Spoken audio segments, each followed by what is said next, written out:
மாம்பழ திருவிழா நூலாக நீங்கள் பெறுகின்ற அந்த ஞானத்தை பற்றி நலமுடனாக வாழ வேண்டும் என்கின்ற உயர்ந்த ரத்னத்தினோடு உங்களை நாங்கள் அழைத்துகள் இருக்கின்றோம். மாம்பழ திருவிழா 9 தோளும் ஒன்றாய் காண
இதற்கு முன்னர் பல தடவைகள் வந்து பூவுலகில் நடக்கும் கொடுமைகளை பற்றியும் பெற்றவர்கள் மனமுடையும் அளவிற்கு பிள்ளைகள் நடந்து கொள்வதை பற்றியும் மனவேதனையோடு கூறி சென்றிருக்கின்றார்.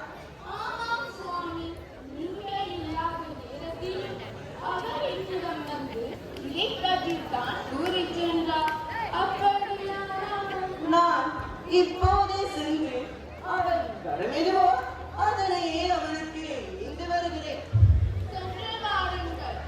நம் பக்தனின் குறி எதுவோ அதனை ஏற்று அவனுக்கு ஆதர செய்து வாருங்கள்.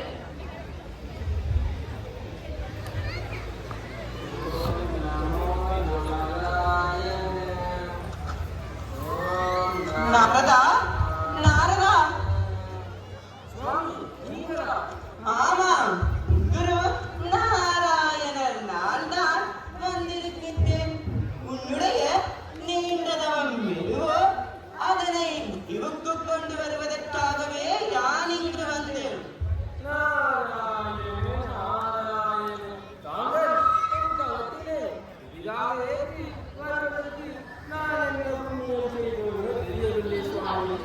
நாரதா, நீ என்னை வேண்டி கேட்ட வரத்துக்கு இதோ இந்த மாங்கனியை வைத்து உன் தேவையோ அதனை சிறப்போடு செய்து முடி.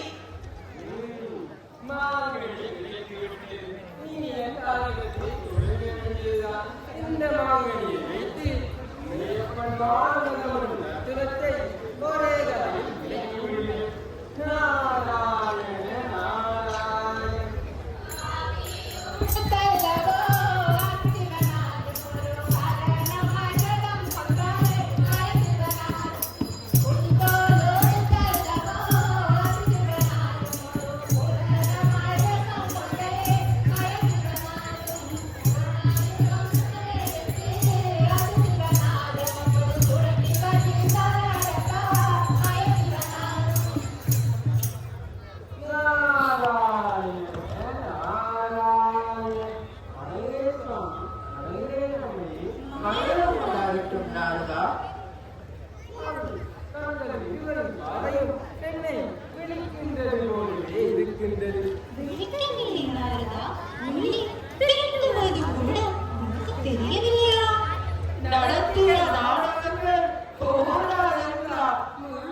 மாங்கனி தனியை வைத்து உன் கலகத்தை துவங்குகிறார். நடத்து உன் சாதகத்தை. மாம்பழத்தை இங்கு நீங்கள் சாப்பிடாது இங்கு கொண்டு வர காரணம் என்ன நாரதா? காரணம் ஒன்றுமில்லை தேவி, காரணம் ஒன்றுமில்லை. இந்த உலகத்திலேயே நீங்காக்கும் புத்தாந்தல் என்பது சிறியது. அதனாலேயே கொண்டு வந்திருக்கிறார்.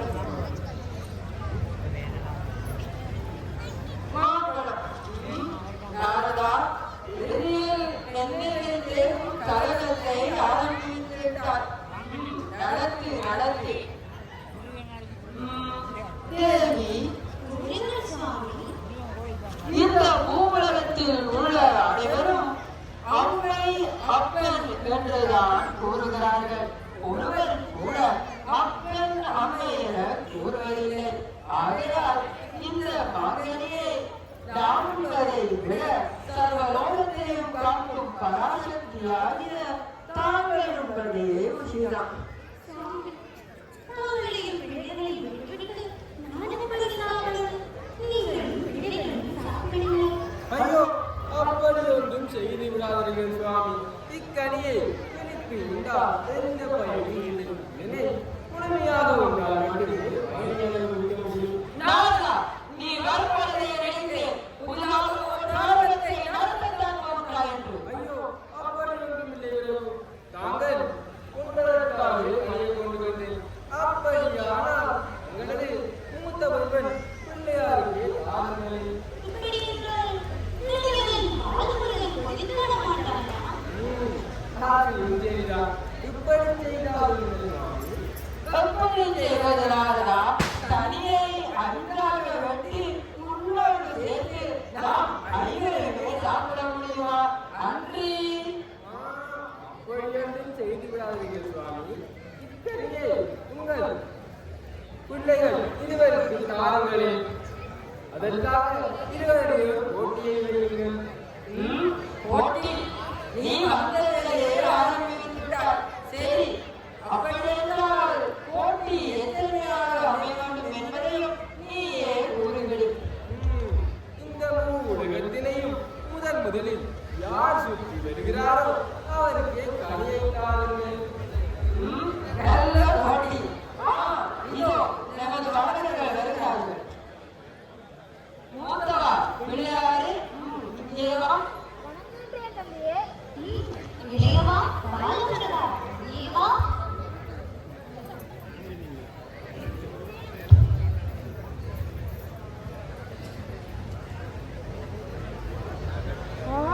மாங்கனி எனக்கு மிகவும் பிடித்த கனி. தாயே, அந்த மாங்கனியை எனக்கு தாருங்கள். இல்லை அம்மா, அதை எனக்கு தாருங்கள். மூத்தவன் நான் தான். எனக்கு தாருங்கள் அந்த மாங்கனி. இல்லை, செல்லப் பிள்ளை நான் தான். எனக்கு தான் அந்த மாங்கனி. இல்லை, எனக்கு தான் அந்த மாங்கனி. இல்லை, எனக்கு தான் அந்த மாங்கனி. இல்லை, எனக்கு தான் அந்த மாங்கனி. இல்லை, எனக்கு தான் அந்த மாங்கனி. சுவாமி, என்ன செய்வது? சாந்தமடைங்கள் தேவி. இந்த மூவுலகத்தையும் உங்கள் இருவரில் யார் ஒருவர் சுற்றி வருகிறாரோ அவருக்கே இந்த யாகக்கல். உலகத்தை தானே இதோ ஒரு நொடியில் சுற்றி வருகிறேன்.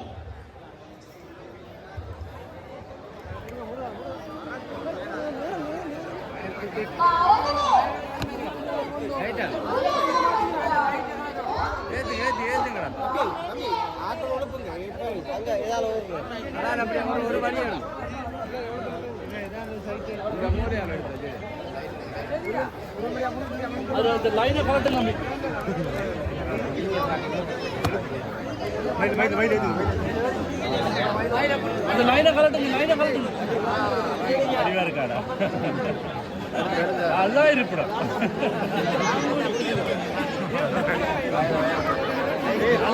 காட்டி பிடிக்கும்.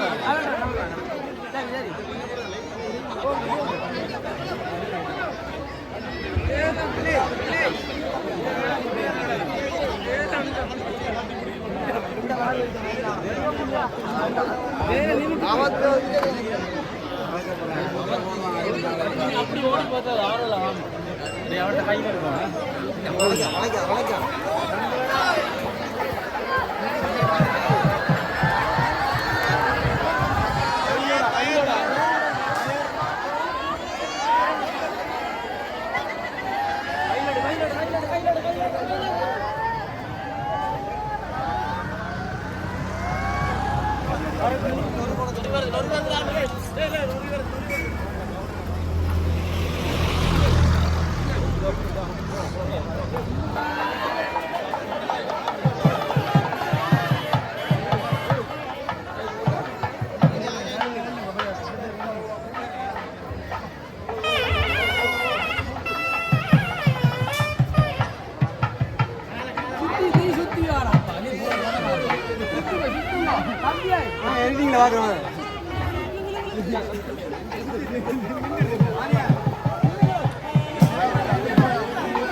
கவலைப்படாதீர்கள் தேவி.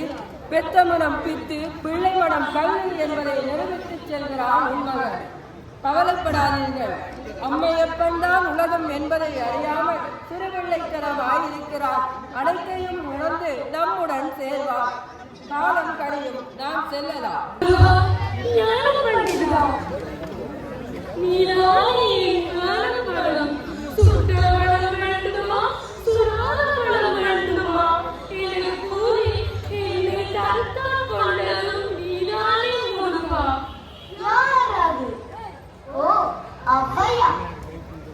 நீங்கள் அறியாதது எதுவும் இல்லை. தாய் தந்தையின் அன்புக்கு மேல் எதுவும் இல்லை. அனைவருக்கும் அன்பை போகிற நீ அதனை மீறலாமா முருகா? நீங்கள் கூறும் சமாதானத்தை நான் எப்படி ஏற்றுக்கொள்வது? கோபத்தை தணியுங்கள் அப்பனே. மனதை சாந்திக் கொண்டு என்னுடன் அப்பன் அம்மையை சென்றடையுங்கள். அவையே என்னை அன்பால் அந்த அம்மையே தாயும் தந்தையும் நான் உலகம் என்பதை ஏற்றுக்கொள்ள வைத்த உத்தமியே. இதை பாதையிலே பாடி நமக்கு உணர்வை வாழ்க உலகங்கள்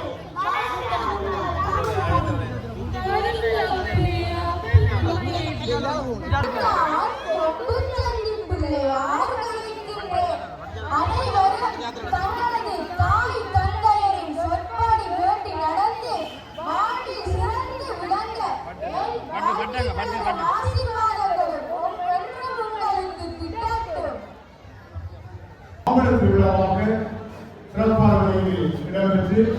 இப்பொழுது கொங்குச்செந்தி பிள்ளையார் அந்த மாங்கனியை வென்று தனது திருக்கரத்திலே சுமந்தவன் இருக்கின்றார்.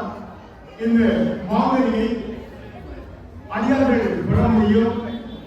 அடிகளுக்கு வழங்குவதற்காக முருகப்பெருமாள் கூட வெல்ல முடியாத அந்த மாங்கனியை கொங்குச்செந்தி பிள்ளையார் தனது கைகளிலே ஏந்தியவன் இருக்கின்றார். எனவே இந்த பணி யாருக்கு கிடைக்கப் போகிறது, யார் தகுதியானவர் என்று முருகனும் பிள்ளையாரும் போட்டியிட்ட பணி. அவ்வாறு அதிக பணியானது இன்று மக்களுடைய கைகளிலே தவறப் போகின்றது. ஏனென்றால் இந்த பணியை நாங்கள் ஒருவருக்கு வழங்க முடியாது, விரும்பியவர்களுக்கு வழங்க முடியாது. ஒருவருக்கு கொடுத்தால் இன்னொருவர் ஓடிப்பார் என்ற காரணத்தினால் இதனை ஏலத்தில் விளைவிக்கின்றோம். அந்த வகையிலே இந்த மாங்கனி ஏலம் விடப்பட இருக்கின்றது.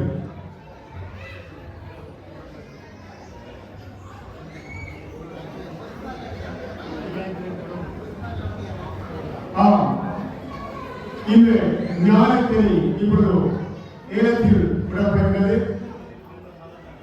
5000 ரூபாய், 10,000 ரூபாய், 15,000 ரூபாய், 16,000 ரூபாய், 20,000 ரூபாய்,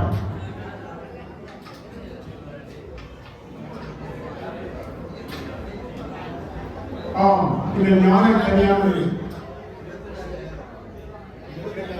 22,000 ரூபாய், 22,500 ரூபாய். இது ஞான கனி. எங்களுடைய மகோத்சவத்திலே முருகப் பெருமானால் பெற முடியாது. பிள்ளையார் அல்லது அம்மை அப்பரிலிருந்து பெற்ற கனி, உலகத்திற்கு கருத்தா அம்மை அப்பரே என்று உணர்த்திய கனி. இந்த அரிய கனியை யார் பெறப் போகிறார் என்பதை நாங்கள் பொறுத்து பார்ப்போம். 22,500 ரூபாய். இந்த கனிக்காக சிவ குடும்பத்துக்குள்ளேயே குழப்பம் ஏற்பட்டது. அவ்வாறு குழப்பத்தை ஏற்படுத்திய கனியானது எமது வாழ்க்கையிலே குழப்பத்தை ஏற்படுத்தாது, அதற்கு மாறாக நல்ல சுபிட்சமான வாழ்க்கையை தரக்கூடிய கனி. இந்த ஞானக்கனி யார் பிறப்புகின்றார் என்பதை பொறுத்திருந்து பார்ப்போம். 22,500 ரூபாய். அடியார்கள் 5,000 ரூபாயில் ஆரம்பித்த இந்த கனியானது இப்பொழுது 22,500 ரூபாயாக அடியார்களால் நிறுத்தப்பட்டிருக்கின்றது. ஆம், இதன் பெறுமதி இவ்வளவு தானா என்பதை நாங்கள் சற்று பொறுத்திருந்து பார்ப்போம். முருகப் பெருமானால் கூட வெல்ல முடியாத கனியாக இருந்த இந்த கனியினை கொங்குச்செந்தி பிள்ளையார் வென்று கைகளிலே சுமந்து வழங்கி இருக்கின்றார். இந்த பெறுமதி மிக்க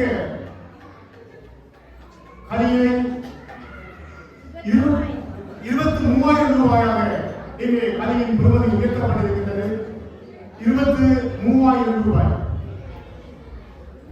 கனியின் பெறுமதி 23,000 ரூபாய். விலை மதிக்க முடியாத இந்த ஞானக்கனி இப்பொழுது அடியார்களால் 23,000 ரூபாயாக கூறப்பட்டிருக்கிறது. இதன் பெறுமதி இப்பொழுது 23,000 ரூபாய். 23,250 ரூபாய். 23,250 ரூபாய். பார்ப்போம். அடியார்கள் போட்டியிட்டுக் கொண்டிருக்கிறார்கள். முருகப் பெருமானும் பிள்ளையாரும் போட்டியிட்ட கனியல்லவா? இங்கே அடியாரிடத்தில் போட்டி இடம்பெற்றுக் கொண்டிருக்கிறது. 23,250 ரூபாயாக கனியின் பெறுமதி கூறப்பட்டிருக்கிறது.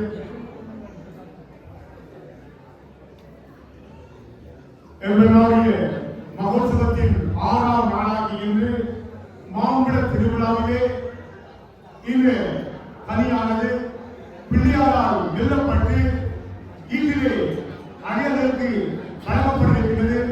அந்த வகையிலே யார் அந்த அதிர்ஷ்டசாலி என்பதை பொறுத்திருந்து பார்ப்போம்.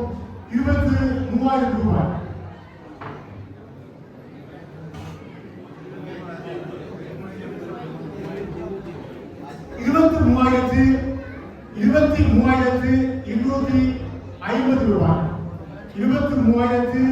250 ரூபாய்.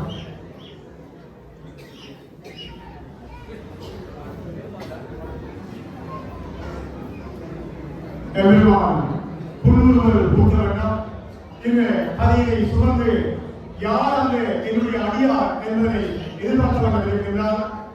அந்த தன்னுடைய அடியார் யார் இந்த என்னுடைய கதையை பிறப்பு கொண்டார் என்பதை அங்கே எதிர்பார்த்த வண்ணம் உங்களுடைய வரவை பார்த்த வண்ணம் எவ்வளவான் கோவிச்செல்வி பிள்ளையார் அங்கே வசந்த மண்டபத்திலே அமர்ந்திருக்கின்றார். 23,250 ரூபாய்.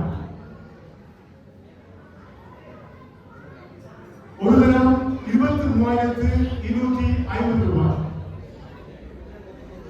இரண்டு தினம் 23,250 ரூபாய். மூன்று தினம் 23,250 ரூபாய்.